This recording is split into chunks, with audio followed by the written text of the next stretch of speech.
Bonjour ou bonsoir à vous tous, c'est Le Monde en 7 ce samedi 29 octobre 2022. Merci d'être avec nous.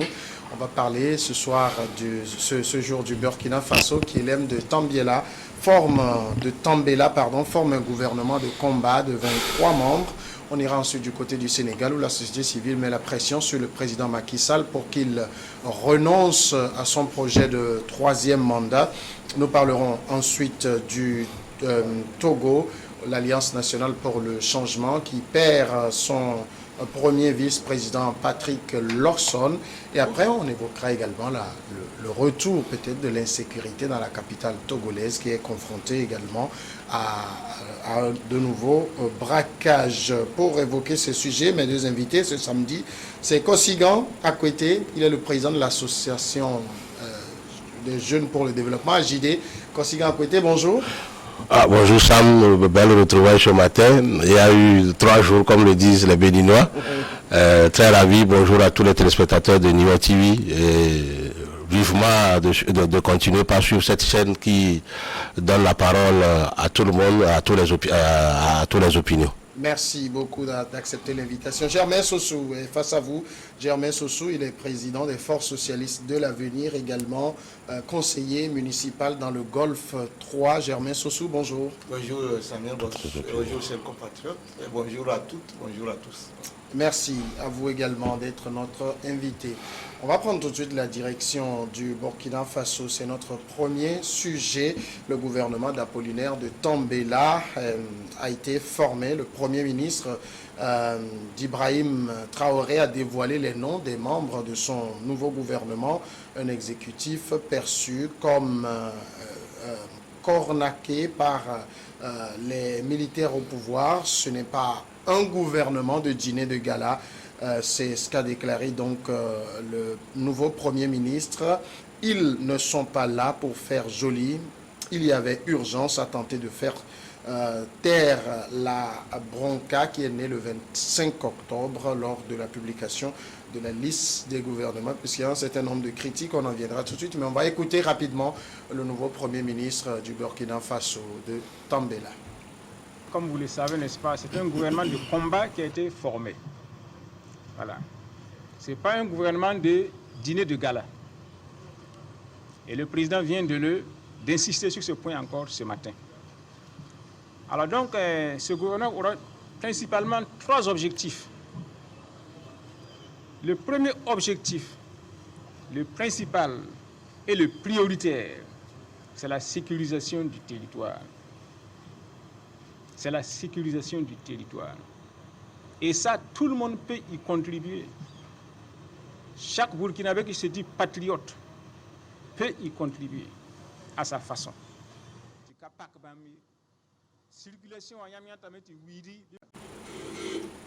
Voilà donc les mots du Premier ministre qui dit donc que la première mission de ce gouvernement, c'est la sécurisation du territoire. On le sait, le Burkina Faso fait face depuis plusieurs années à une recrudescence des attaques terroristes qui ont déjà endeuillé des milliers de familles, occasionné plusieurs milliers de déplacés. Mais Germain Sossou, on entend ce nouveau Premier ministre, on écoute le ton qu'il emploie.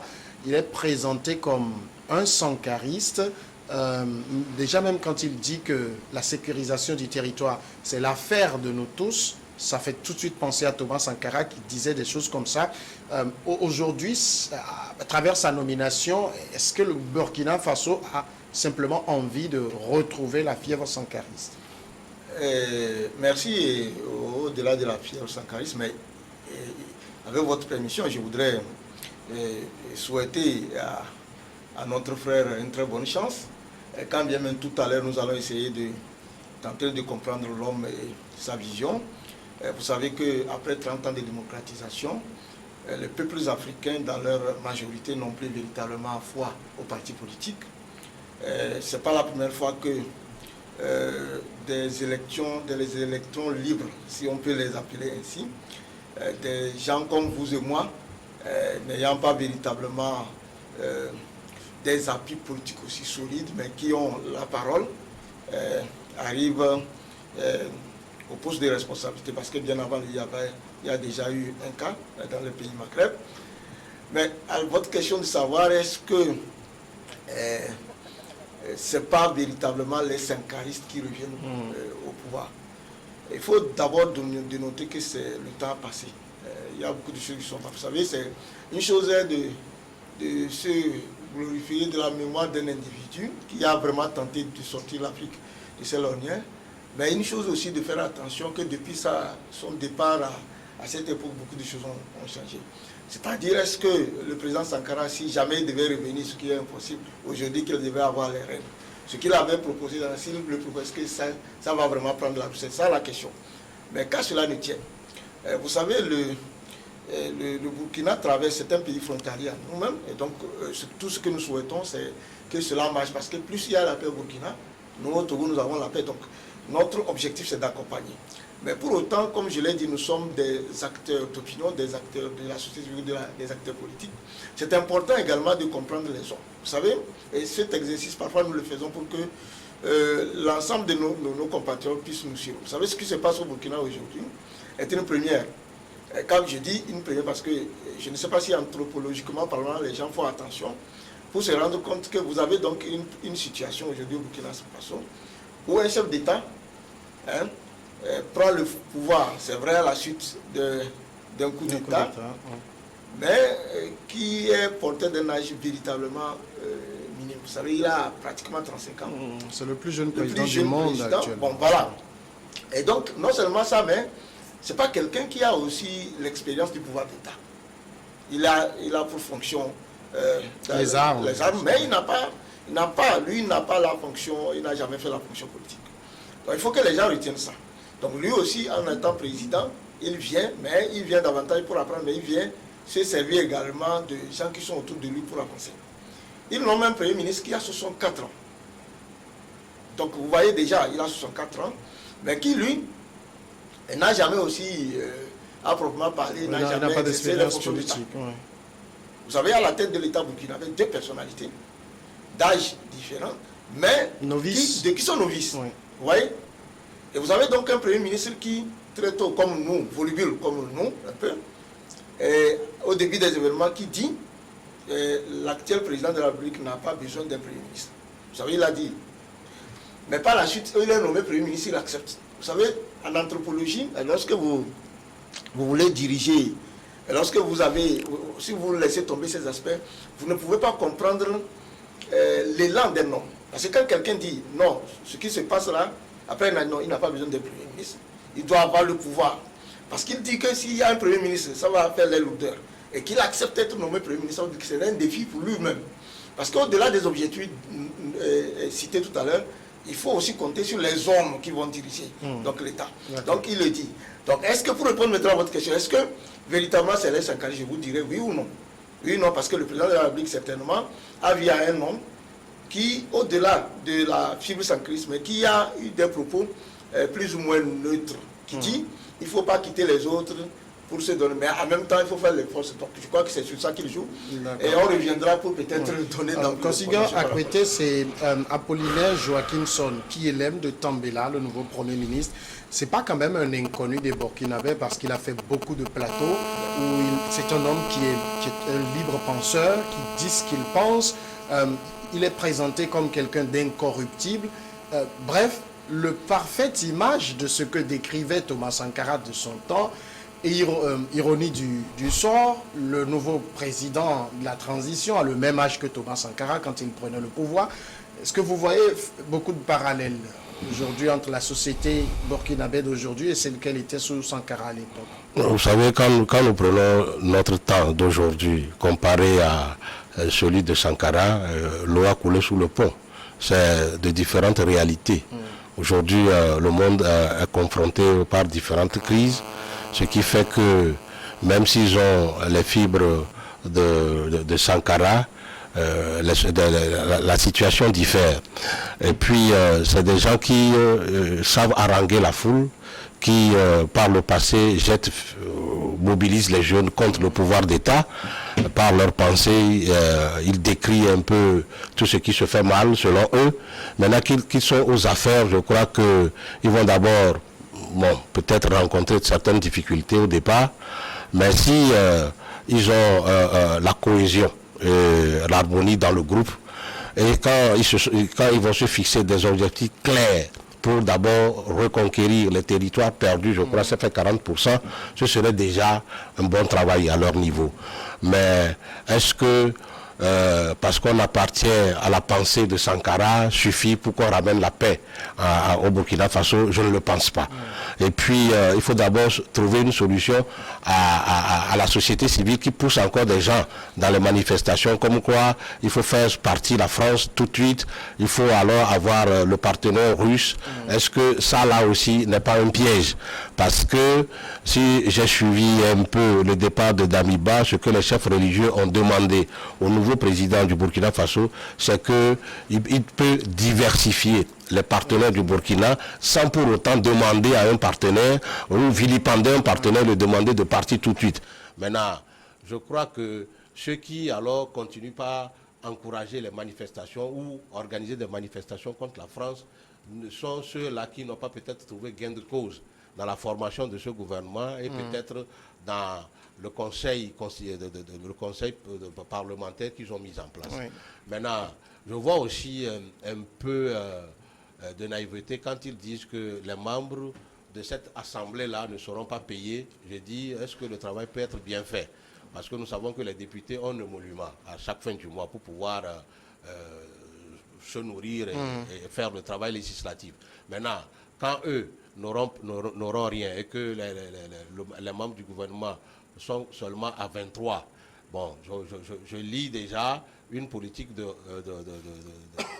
limiter un peu les dépenses de l'État au profit d'acquérir peut-être des matériels de guerre pour alors booster les terroristes en dehors du Burkina Faso. Mais il faut aussi regarder une chose. Aujourd'hui, le Burkinabé ne reconnaît plus le terrorisme parce que les terroristes ont réussi à convaincre beaucoup de familles qui ont en leur sein des gens qui posent facilement des bombes artisanales ici et par là. Vous avez vu la fois dernière, ils ont eu l'audace d'aller poser même une bombe artisanale dans une université. Ça voudrait dire que le terroriste dort avec tout le monde. Le terroriste est dans chaque famille. Alors je crois quand même qu'aujourd'hui, et la société civile du Burkina Faso, plus les politiques, doivent savoir raison garder et aider ce gouvernement en place pour pouvoir trouver des solutions idoines pour la reconquête de leur territoire. Mais dire que parce qu'ils sont de l'idée de Sankara, tout de suite, comme un bâton magique, les mots dont s'ouvre le Burkina Faso va disparaître, je crois que c'est aller trop vite en besoin. Et ça, le capitaine Touré doit tenir compte de ça. Ensuite, il y a les manifestants qui demandent à ce que les 5 ministres de Damiba reconduits dans l'actuel gouvernement soient mis dehors. Je crois que c'est aussi une faute, puisque le Burkina Faso appartient à tous les Burkinabés. Ils doivent venir de tous les courants, de toutes les pensées, pour pouvoir alors élaborer un travail, exécuter un travail capable de remettre le Burkina Faso d'abord sur le chemin de la paix pour parler de développement, parce qu'aucun développement n'est possible dans la guerre. Oui. Alors, oui, justement, beaucoup de Burkinabés critiquent un peu la formation de ce gouvernement, en ce sens que Ekosigan Akwete l'évoquait, il y a une reconduction de 5 anciens ministres. Est-ce qu'aujourd'hui, toutes ces personnes qui sont en train de manifester sur justement cette revendication précise ne font pas un peu fausse route? C'est parce qu'on a servi Damiba qu'on ne peut plus continuer par servir le Traoré? Oui, mais c'est l'erreur que beaucoup de nos compatriotes continuent par commettre. Même, c'est pas ça, même au Togo ici, il y a des gens, je peux vous assurer, qui pensent que demain, si vous avez la possibilité d'échanger, il faut balayer. Ce sont des questions sur lesquelles nous débattons avec nos camarades pour dire, le seul fait même de prendre sur vous la responsabilité de tout balayer, vous balisez l'échec même de votre action devant vous. Parce que parfois, c'est aussi stratégique d'avoir avec vous ceux qui ont moins la teinture, ceux qui ont l'expérience de la chose. Oui. Et donc, je crois, comme il a dit mon camarade, ça c'est pas, il faut pas écouter, il faut écouter tout le monde, mais il ne faut pas forcément mettre en œuvre ce que tout le monde dit, parce que vous qui êtes le capitaine du bateau, c'est vous qui savez que c'est en tenant donc la barque dans de cette manière que vous allez arriver à comprendre. Je crois que dans le cadre de la recherche de la paix et faire en sorte qu'on puisse atteindre les objectifs, ne pas énerver les autres qui, entre-temps, ont eu à gérer le pouvoir ce sont des subtilités auxquelles il faut faire attention pour pouvoir avancer. Si on dit, parce que Damiba a peut-être commis des choses, il n'est plus au pouvoir, qu'il faut en même temps éradiquer tous ceux qui ont travaillé avec eux, vous retomber dans le même piège. Mais au-delà, ce que je voudrais dire, c'est qu'effectivement, il y a des choses qui se passent actuellement au Burkina là-bas, et que beaucoup de personnes doivent faire l'effort de lire. Parce que tout à l'heure, quand vous dites les sankaristes, tout ça là, c'est vrai qu'on dit, bon, les gens vont être de l'Assemblée, ils ne vont rien on ne va pas les payer, par exemple. Effectivement, ce sont des choses que dans le temps, le président Sankara a diminué le salaire des gens, il a même demandé le volontariat pour aider l'État à se relever, tout ça là. Effectivement, pour rester fidèle à Sankara, on peut tenter de ramener ce genre de choses. Mais je l'ai déjà dit que beaucoup de choses sont déjà adhérées. Aujourd'hui, comment vous pouvez vous-même affaiblir votre action? Un jour, je l'ai dit ça au Togo. Comment vous pouvez aller à la décentralisation? Vous faites élire les gens, là-bas, ce n'est même pas une élection. Vous faites élire les gens qui ont bâti campagne. Et vous dites qu'à partir de la décentralisation, les gens, ils doivent avoir une nouvelle forme d'équipe, une nouvelle, des nouveaux hommes politiques depuis la base pour monter. En même temps, vous dites ils n'ont pas ça, ils ne sont pas salariés. Parce que quand vous le dites, vous tuez dans l'œuf immédiatement vos initiatives. C'est ce qui se passe au Togo. Donc c'est ça, par exemple, je ne parle même pas du sankarisme, c'est ça, les gens tentent de faire, je ne sais pas pourquoi. Un chef d'État qui, lui, il a fait le putsch, parce que lui tient l'arme, je lui dis pour que les gens comprennent. Je dis, il faut accompagner nos frères qui fait le putsch. Et qui peut-être a raison, il veut vraiment aider, il se positionne, il accepte le sacrifice, il devient chef de l'État. Pourquoi vous ne lui dites pas que lui ne doit pas avoir le salaire du chef de l'État? Un premier ministre, qu'un chef d'État qui est putschiste, qui a fait, vous savez que moi, par principe, je n'ai jamais accepté, moi je vous l'ai dit, et Samuel le sait, que je n'aime pas qu'on prenne le pouvoir par la force en Afrique. Ça, je l'ai déjà exprimé. Quelles que soient les choses, quand bien nous sommes obligés de fermer les yeux pour que l'Afrique avance, ce n'est pas des choses, moi, je sais que ça ne marche jamais parce qu'il y aura toujours des gens. Alors, qui, lui, il prend le pouvoir, vous le dites, bon, le Premier ministre qu'on nomme, parce que normalement, en démocratie, pour être Premier ministre, on sait il y a des règles. Hein. Maintenant, il y a une situation, on nomme Premier ministre, lui aussi, qui a fait une déclaration pour dire, on n'a pas besoin, mais qui accepte? Est-ce que lui va avoir son salaire, oui ou non, pour pouvoir être efficace? Les ministres qu'on a nommés, donc on a cherché dans le peuple, ce n'est pas parce que vous êtes ministre que les autres ne sont pas si. Eux aussi, on va accepter qu'ils aient au moins quelque chose. Et vous dites, les gens, hein, il y a une institution, même si elle a été aussi cooptée, tout ça là, vous dites non, ils ne vont pas avoir. Vous créez déjà des problèmes. Donc il faut que les gens sortent. Ça, c'est du populisme. C'est même des choses qui vont. Il faut faire en sorte, même si c'est le peu, que chacun puisse, pour que chacun soit efficace. Ne donnez pas la chance à l'autre de ne pas être efficace, de venir vous dire que j'aurais bien voulu être efficace, mais j'ai été limité par un certain nombre de choses. Ça, c'est du populisme. Donc, sur ces choses-là, il faut faire vraiment attention. Mais, je dis encore une fois qu'il y a quelque chose de nouveau, d'inédit au Burkina. Vous avez un chef d'État qui est nouveau, novice. Vous avez un Premier ministre aussi, qui a beau être voluble, qui est novice. Donc, il a besoin d'être accompagné. Ça veut dire qu'aujourd'hui, la CEDEAO du travail, les chefs d'État frontaliers qui savent que c'est vraiment la situation, ont besoin de les accompagner. On a besoin même qu'au Burkina, là-bas, les anciens responsables, tout ça, là, s'investissent. Et ils ne sont que des gens qui vont être au devant pour faire les choses. Mais c'est des nouveaux, il faut le reconnaître. Donc voilà un peu la situation qui se présente au Burkina, au-delà même du Burkina.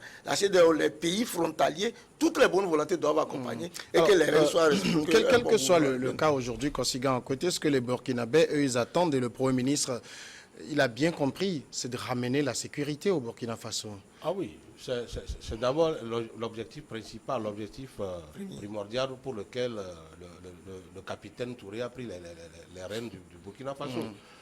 C'est un chantier où s'ils échouent, ce serait grave pour d'abord eux-mêmes et pour la sous-région. Parce que n'oublions pas aujourd'hui que les terroristes partent des zones inoccupées du Burkina Faso pour gêner et le Togo et le Bénin. Et donc aujourd'hui, quand leur mission, ils n'arriveront pas à bien accomplir cette mission, nous sommes tous en danger. C'est pourquoi il va falloir qu'au même moment qu'ils seront en train de prendre des mesures pour lutter contre les terroristes, qu'il y ait aussi ce chantier de réconciliation qu'a commencé Damiba. Il faudrait alors apaiser le cœur de tout le monde pour que tout le monde ait le courage et la volonté de venir alors apporter leur pierre à la construction de l'édifice qui est aujourd'hui la paix. Mais la question qu'on peut aussi se poser, c'est que dans le contexte actuel, c'est un militaire qui en remplace un autre. C'est quoi? Il y a une baguette magique que lui, il pourrait détenir pour régler la situation? Il n'a pas de baguette magique, à ce que je sache, mais c'est peut-être la fougue de la jeunesse et puis l'appui de la société civile qui, entre-temps, décriait alors les actions de Damiba. Aujourd'hui, quand vous voyez un peu la configuration de son gouvernement, c'est déjà issu justement de ces forces de la société civile et politique, c'est de ces personnes qui aujourd'hui forment le gouvernement autour de lui. Donc moi j'ai dit, il n'a pas de bâton magique. Ce bâton qui peut aujourd'hui ramener la paix au Burkina Faso doit venir de tous les Burkinabés. C'est pourquoi d'ailleurs, quand j'ai lu entre-temps sur Internet, Jeune Afrique disait que le capitaine Touré prenait langue. Il appelle souvent l'ancien Premier ministre, l'ancien ministre des Affaires étrangères, Djibril Bassolé, qui prend beaucoup de conseils chez lui. Donc j'ai dit, voilà, tous ceux qui ont été aux affaires peuvent aujourd'hui léguer alors de leur expérience pour qu'ils puissent alors bâtir une armée et puis aller bouter les terroristes dehors. Mais seul, il ne pourra pas. Il a besoin de tout le monde. Et malheureusement, je ne vois pas cette société civile-là lui permettre de collaborer justement avec les anciens qui ont eu à gérer alors les affaires d'État au Burkina Faso. C'est ce qui alors directement va l'envoyer peut-être dans un tourment où il ne pourra rien faire. Et peut-être qu'on sera obligé de suivre encore ou d'assister à un nouveau coup d'État. Mais s'il a cette intelligence d'appeler alors toutes les forces politiques ou de la société civile burkinabé et avoir un peu de leurs conseils, les avoir à côté de lui, il pourra réussir cette mission. Mais, vous savez, aujourd'hui, je suis en train de constater que ceux qui n'ont jamais été aux affaires au Burkina Faso veulent aussi profiter de ces crises-là pour pouvoir prendre leur part de gâteau. Malheureusement, ils disent que ce n'est pas un gouvernement de dîner de gala, mais beaucoup qui vont entrer dans ce gouvernement justement vont vouloir faire leur part parce que, vous savez, moi je ne suis pas trop sankariste parce que il est une chose de bien parler, de tenir des discours alors qu'il faut rêver, mais il est aussi une autre chose d'aller à l'exécution. Ah oui, si vous prenez le petit temps que Sankara a fait, il a fait de très beaux discours, mais qu'est-ce qui a été réalisé sur le terrain? Moi je suis pour un président, chef d'État, qui ne parle pas, mais pose des actes, réalise alors beaucoup de choses pour sortir son pays. Mais dans le cas de Thomas Sankara, on vous dira qu'il a fait beaucoup de choses, il a mis les gens au travail, ils ont construit même des ponts avec les moyens rudimentaires. En tout cas, la société burkinabé est forgée aujourd'hui par Thomas Sankara. Moi, j'ai dit, vous savez, l'Afrique célèbre toujours des bons penseurs, des gens qui font de beaux discours. Ça, nous attelons à ça. Si Traoré veut réussir aujourd'hui, il va falloir qu'il mette tout le monde de son côté pour faire face à l'urgence. L'urgence aujourd'hui, c'est de bouter les terroristes. Ce n'est pas parce qu'il est c'est un officier des armées, mais aujourd'hui qu'il est devenu chef d'État, il est le chef d'État de tous les Burkinabés. Il doit avoir tous les courants. C'est-à-dire toute la classe politique, de la société civile, même du Burkinabé lambda, il doit l'avoir avec lui pour pouvoir faire face aux terroristes, puisque les terroristes ne viennent pas d'ailleurs. Oui, c'est dans le peuple. Moi, j'écoutais il y a quelques moments, en tout cas certains, lorsque l'ancien lieutenant-colonel Sandaogo, Paul-Henri Sandaogo Damiba a pris le pouvoir, qui se réjouissait en se disant, mais maintenant c'est un militaire, puisque eux, ils sont censés être au combat normalement. Mais on en a beaucoup de hauts gradés qui sont dans les bureaux maintenant, paradoxalement, qui disaient que c'est un militaire, il comprend les réalités du terrain, on va pouvoir opposer une résistance aux terroristes. On n'a pas vu ça. On a été obligé de faire un nouveau coup d'État. C'est pour ça que je posais la question de la baguette magique. Quelle peut être la recette du capitaine, officier de l'armée comme son prédécesseur, pour régler la situation? Oui, non, je crois qu'aujourd'hui, les éléments sont là. Bon, la question principale qui doit se poser, au-delà des trois objectifs qu'on vient de citer du gouvernement, c'est que la question, c'est pourquoi Damiba n'a pas réussi. Lui, qui a pris la, il doit poser. Donc, vous savez, je crois que c'est un peu ça le Premier ministre essayait d'expliquer en disant que vous ne pouvez pas gouverner sans faire attention à la géopolitique, surtout internationale. Oui. Donc, les plans qui sont les nôtres aujourd'hui en Afrique, est-ce que nous en sommes véritablement responsables ou bien il y a des forces extérieures qui aussi en sont responsables? Donc, si vous trouvez la réponse à cette question, pour réussir votre mission, vous allez voir quels sont les pas qu'il faut donc poser pour réussir votre mission.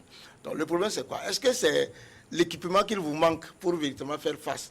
Est-ce que vous avez à l'intérieur du pays des gens qui collaborent avec les djihadistes? Pourquoi des gens qui ne sont pas une armée ont aussi de la grande influence, qui n'ont pas de visage, mais qui ont aussi de l'influence? Comment on fait pour véritablement réussir?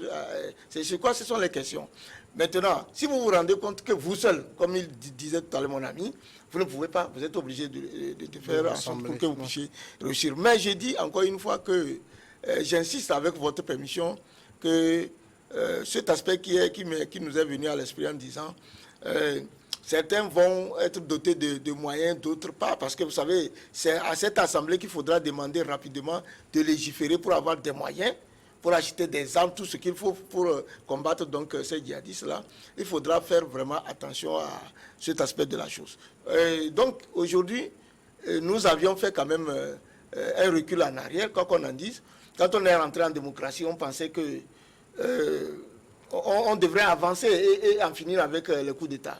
Donc moi, mon inquiétude, effectivement, justement, c'est pourquoi je dis que je ne suis pas vraiment pour, c'est que comment on fait pour qu'il n'y ait plus de coup d'État demain encore au Burkina, par exemple? Quelles sont les garanties que nous prenons pour qu'un autre militaire n'ait pas à se lever demain pour dire, bon, lui, il va mettre à côté... je crois que cette question doit véritablement le... Mais si vous permettez, je ne sais pas si on va revenir sur les objectifs, parce que le gouvernement lui-même qui a été formé a 3 objectifs. Donc le premier, c'est celui de la reconquête du territoire. Donc, du territoire. Donc, sur cet objectif, je crois que ça doit être celui du président de la République, le premier objectif là. Parce qu'il est purement militaire. Quand bien le Premier ministre et son gouvernement feront l'effort pour qu'ils aient les choses. C'est un projet militaire là-bas, le premier point là. Donc ça voudrait dire qu'au-delà du capitaine, lui, il devra de temps en temps faire les réunions avec l'état-major, les militaires. Et vous savez que c'est parce qu'il est juste chef d'État, mais il y a des hauts gradés plus que le capitaine au Burkina. Donc ça veut dire qu'il faut discuter avec ces gens. Donc ils vont prendre des décisions. Et le président de la République qui est militaire, lui, il va venir avec cette décision-là, voir le Premier ministre. Alors, le Premier ministre qui avait annoncé avant d'être Premier ministre, dit que en fait, le président n'a pas besoin du Premier ministre. Les décisions des militaires devront être exécutées par le chef du gouvernement. Ouais, non. Mais il y a les 2 autres objectifs qui sont beaucoup plus sociaux. Il y a un objectif social. Le second objectif qui dit qu'il faut faire en sorte que les Burkinabés vivent bien. La situation de l'aménager, tout ça, là, qui est vraiment le domaine du gouvernement, c'est un projet véritablement social. Et ils devront, avec les autres, comme on a dit, discuter pour voir comment, en même temps qu'on combat, qu'on va décaisser beaucoup d'argent pour renforcer les militaires, combattre les Burkinabés ne doivent pas rester affamés. Vous voyez? Donc cet aspect. Mais il y a un autre aspect qui va maintenant vraiment mettre tous les Burkinabés autour de la table. C'est celui de la bonne gouvernance, c'est-à-dire que c'est celui dont nous disons, on fait comment pour que désormais la démocratie soit véritablement l'ancrage au Burkina et qu'on en finisse avec les coups d'État et qu'on fasse en sorte que vraiment les élections, tout ça. Donc ils vont réfléchir sur ça et ils ont bien fait de faire en sorte que les objectifs ne soient pas si vastes.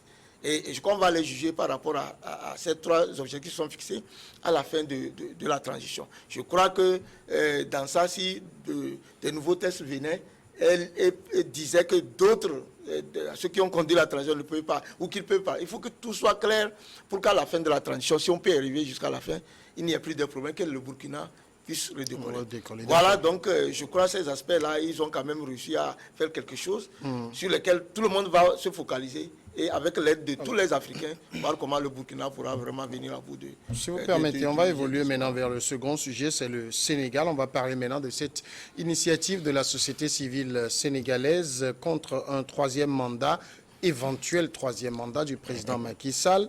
L'initiative a été lancée le jeudi dernier par une dizaine d'organisations de la société civile contre le troisième mandat. Le président Macky Sall, au pouvoir depuis 10 ans, reste flou justement sur ses intentions pour l'élection présidentielle fixée en 2024. Mais le débat agite la classe politique. Dans une lettre ouverte, les organisations signataires appellent le chef de l'État à s'exprimer clairement et à respecter les termes de l'article 27 de la Constitution sénégalaise. L'article 27, justement, stipule que nul ne peut exercer plus de 2 mandats consécutifs. Le mouvement de la société civile est baptisé, c'est en Wolof, je ne parle pas Wolof, mais on dit Jam Agen, troisième mandat, ce qui veut dire la paix vaut mieux qu'un troisième mandat. Les Sénégalais, Kosiga, à côté, sont très friand de mouvement. On en a connu, il y en a marre, déjà contre le troisième mandat du président Abdoulaye Wade. Dans le contexte actuel, est-ce que, pour prêter le bénéfice du doute, on n'est pas en train de faire un procès d'intention à Macky Sall? Je crois que cette histoire de troisième mandat qu'on colle à Macky Sall ne sont que des intentions qu'on lui prête. En réalité, Macky Sall n'est pas si bête pour pouvoir refaire les mêmes bêtises ou les mêmes erreurs que Wade. C'est parce que Wade a voulu un troisième mandat que lui, Macky, est arrivé à le remplacer si facilement. Et donc aujourd'hui, que Macky Sall choisisse, après tout ce qu'il a pu faire au Sénégal et aux Sénégalais, de ternir son image et de sortir par la petite porte, je ne pense pas. Mais s'il refuse de parler ou d'opiner sur cette question, c'est pour pouvoir avoir l'harmonie dans le groupe. N'oublions pas que c'est toute une coalition, Benou Bokuyaka, qui l'a porté à la présidence. Oui. Alors, dans cette union-là, il y a le parti PS du président Abdou Diouf, du Senghor, légué à Abdou Diouf. Donc ce PS-là, c'est une force politique au Sénégal. C'est ce parti politique dont vient l'actuel ministre des Affaires étrangères, Maître Aïssa Tatal. Voilà. Et donc, si Macky Sall opinait tout de suite qu'il n'irait pas ou qu'il ne va pas aller au troisième mandat, je crois que même le groupe qui le soutient aujourd'hui va se disloquer. Ça, il ne faut pas oublier. Il y aura beaucoup de candidatures. L'harmonie du groupe ne sera plus là. Et donc, son second et dernier mandat sera bâclé. Si nous prenons un peu les attitudes de Mimi Touré, qui la fois dernière s'est dit, comme c'est lui qui a conduit la campagne de Ben Boko Yaka, voilà, et que normalement c'est à elle que revenait le poste de président de l'Assemblée nationale, et qu'à la dernière minute le président a choisi un autre. Si vous voyez déjà toute la fronde qu'elle a organisée contre Macky Sall, si Macky Sall disait aujourd'hui que je ne vais pas me représenter aux élections prochaines, je crois qu'il aura tous les mots de ce monde pour conduire le Sénégal. Donc, son silence sur cette question-là n'est que stratégique. Peut-être qu'il est en train de préparer aussi un dauphin. On ne sait jamais. Mais ce qui est sûr, Macky Sall n'irait pas aux élections présidentielles. Sinon, ce serait la honte. Il sait que le peuple sénégalais, aujourd'hui, ne va jamais adhérer qu'un président fasse 3 mandats. Ça, c'est fini. Depuis que Abdou Diouf est parti, je ne crois pas qu'un président au Sénégal va faire plus de 10 ans. Non, pas du tout. Les Sénégalais ne seront jamais prêts pour ça. Macky Sall le sait. Mais il refuse d'opiner sur cette question, ne serait-ce que pour avoir l'harmonie possible pour conduire les affaires jusqu'aux élections prochaines. Cela dit, que ce soit la société civile, que ce soit les politiques qui en font un chou gras aujourd'hui, c'est-à-dire c'est purement politique. Tout le monde sait. Chacun veut se faire voir aujourd'hui sur l'échiquier politique du Sénégal. C'est pourquoi ils prennent cette question pour faire peut-être du bruit, mais à la fin, Macky Sall n'irait pas aux élections. Vous pensez que Macky Sall, pour le moment, garde un silence stratégique, simplement? Bon, je voudrais faire 2 observations pour aller au fond du sujet. D'abord, en tant que Togolais, je suis gêné d'aborder cette question. Vous savez pourquoi? Parce que il faut que pour ceux qui ne nous connaissent, il faut que ce soit l'opportunité pour que les gens sachent que nous, au Togo, nous sommes opposés à cette affaire du 3e mandat, bien avant. C'est vrai que nous sommes venus des erreurs. Parce qu'au Togo, quand vous êtes Togolais, vous voulez spéculer sur ces questions. Les gens ont le droit pour vous dire, mais vous, chez vous, votre président est dans son 4e mandat. Qu'est-ce que vous avez pu faire? Ceux qui soutiennent, effectivement, pour qu'il y ait un 3e mandat au Sénégal. Donc, c'est qu'il faut que les gens sachent que nous faisons partie de ceux qui n'ont jamais été d'accord. Maintenant, la question, pourquoi vous n'avez pas réussi, vous empêchez. Mais nous continuons par croire que, c'est vrai, ça peut être stratégique, mais vous savez, il y a eu la tentative du président Wade lui-même, comme vous l'avez rappelé. S'il avait eu la possibilité, il se serait affranchi. C'est parce que, comme vous l'avez dit, les gens ont dit non. Alors, après, il y a eu aussi le cas du président ivoirien, hein, quoi qu'on en dise, Alassane Ouattara, qui a franchi le cap et a trouvé des arguments.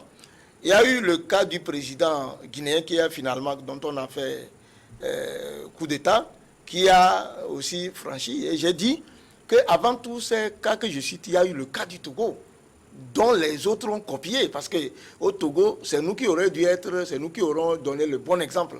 Lorsque le chef de l'État, paix à son âme, Yadema, a trouvé des astuces pour sauter le verrou.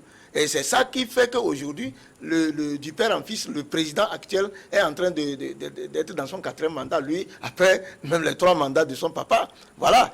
Donc, alors, les autres regardant tout ça se disent, mais il y a toujours possibilité. Donc, moi, je ne crois pas forcément que le président Macky Sall garde le silence stratégique. C'est possible, mais je reste persuadé que s'il en trouve une possibilité pour continuer, pourquoi pas? Surtout que la CEDEAO, qui a toujours fermé les yeux sur ces cas-là, encore que nous avons le protocole additionnel de la CEDEAO qui interdisait que les gens soient présidents au-delà de 2 mandats. Mais il y a eu des cas dont nous venons de citer. Donc pourquoi Macky Sall? Parce qu'il fut Premier ministre, il fut beaucoup longtemps ministre et qu'il a participé, là il s'est saisi de ça pour être président, que lui, s'il a failli, il ne va pas. Donc je crois que ce qui se fait au Sénégal actuellement est de bonne guerre. C'est-à-dire qu'il ne faut pas seulement compter sur l'intention positive de l'individu pour dire non, il ne le fera pas. Vous avez parlé tout à l'heure en disant que s'il dit jamais qu'il ne sera pas candidat, ça va davantage fragiliser sa coalition.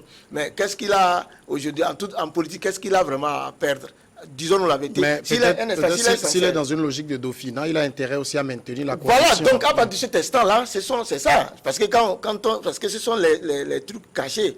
Il y en a, on en a connu au niveau du Niger où il y a une question de dauphinat, tout ça, on sait. Alors, donc, s'il garde le silence parce qu'il prépare un dauphin, les autres ont intérêt effectivement à ce que cela puisse se faire. Donc, je crois que ce n'est pas en faisant en sorte qu'il ne se représente que le dauphin pourra passer. Je crois que s'il a un dauphin, c'est maintenant même qu'il faudra davantage faire en sorte qu'il sorte de l'ombre et qu'il se positionne.